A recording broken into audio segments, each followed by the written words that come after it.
Today, SNY reported live on television that the Mets and Pete Alonso still have a pretty big gap between the two contract-wise. Plus, along with that, they have been thinking, should they replace him now with somebody else, as Andy Martino did report that Vladimir Guerrero Jr. has been in trade talks with the Mets previously so far this offseason. We're going to break down what is going on right now between the two sides, between the Boras Corporation and Pete Alonso.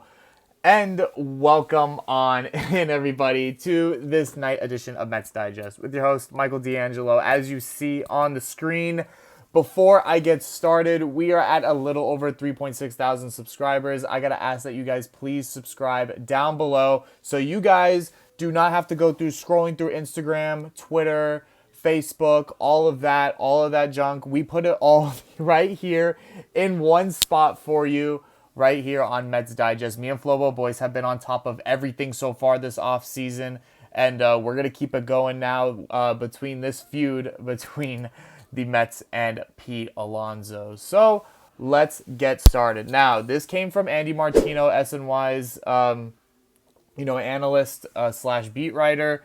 And, his quote today when he got to the desk was, according to league sources, Stearns and the Mets are holding the line on both the length and dollars of their short-term offer, which includes an opt-out after the first year. The exact dollar figure is not known. Owner Steve Cohen is fully supportive of David and his approach, according to sources with direct knowledge of his thinking. Now, what we know at this point is, there have been short-term offers traded back and forth.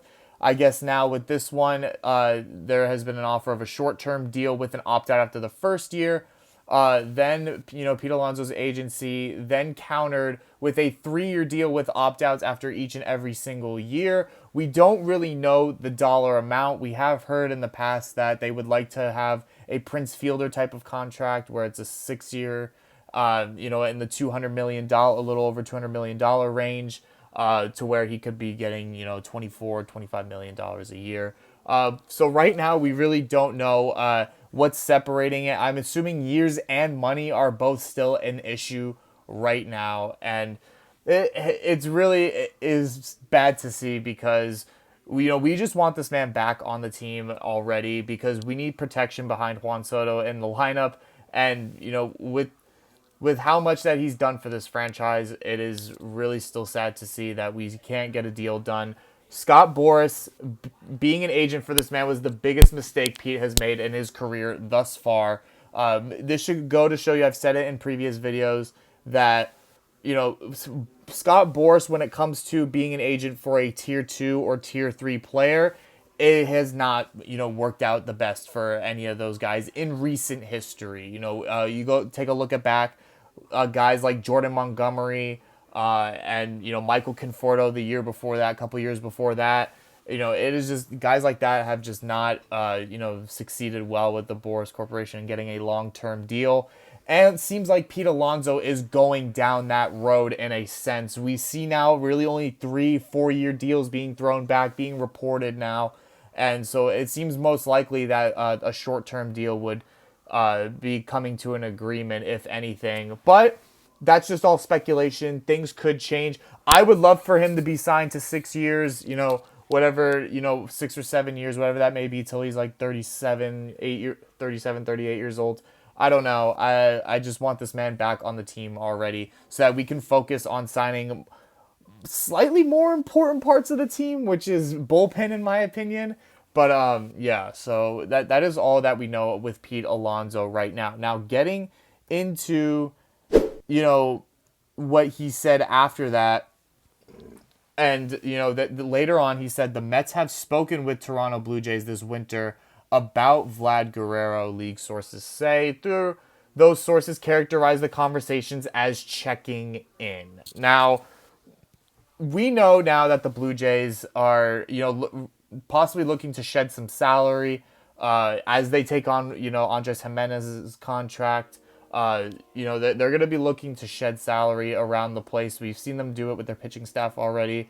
With them possibly wanting to sign Bo Bichette to an extension, that would leave Vladimir Guerrero Jr. possibly on the way out. He says that extension, talks with the Blue Jays, if he were to stay on the roster, would have to end by the beginning of the season.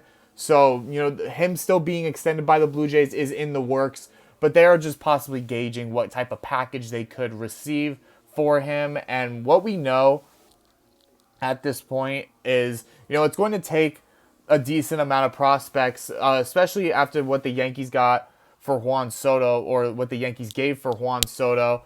This would most likely be a similar trade, but nowhere near that level. Now, what we see right here, I saw this, shout out to Metscast Pod. Blue Jays would receive Jet Williams, Brett Beatty, Ryan Clifford for Vladimir Guerrero Jr. This is just a proposal, nothing, no rumors flying around or anywhere like that. But I think that this would be a good trade, as I was thinking a little bit that maybe this could be a situation where Jeff McNeil is thrown in possibly, but I totally forgot that they traded for Andres Jimenez, so that can no longer be applicable. Now remember, if we were to make a trade for Vladimir Guerrero Jr., like I said, he is a 1-year rental. So if you would want to see him, be on this team for more than one season, you're going to have to extend him before opening day. And, who knows, if we weren't able to, give Pete Alonso a certain dollar amount, I'm sure trying to give Vladimir Guerrero Jr., a sort of, slightly under that number of what we're trying to give Alonso right now, it's probably not going to go over too well either. So that's why I'm just sitting here wishing that they would just settle with Alonso, so that we wouldn't have to deal, even if we have to give away prospects, that we get Vlad for at least a year and then have to, re-go through these negotiations all over again. It was just going to create a whole cycle all over again, especially since Vlad, had a down season just like Pete, and he's going to be stuck in the same situation next year possibly. Who knows?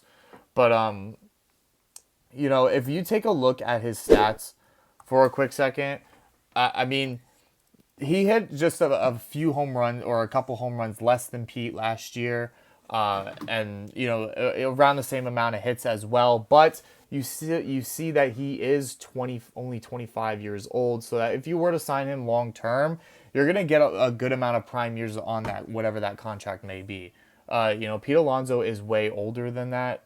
And, so you would be settling for a nice younger player. And with the amount of infield prospects that we have at our disposal right now,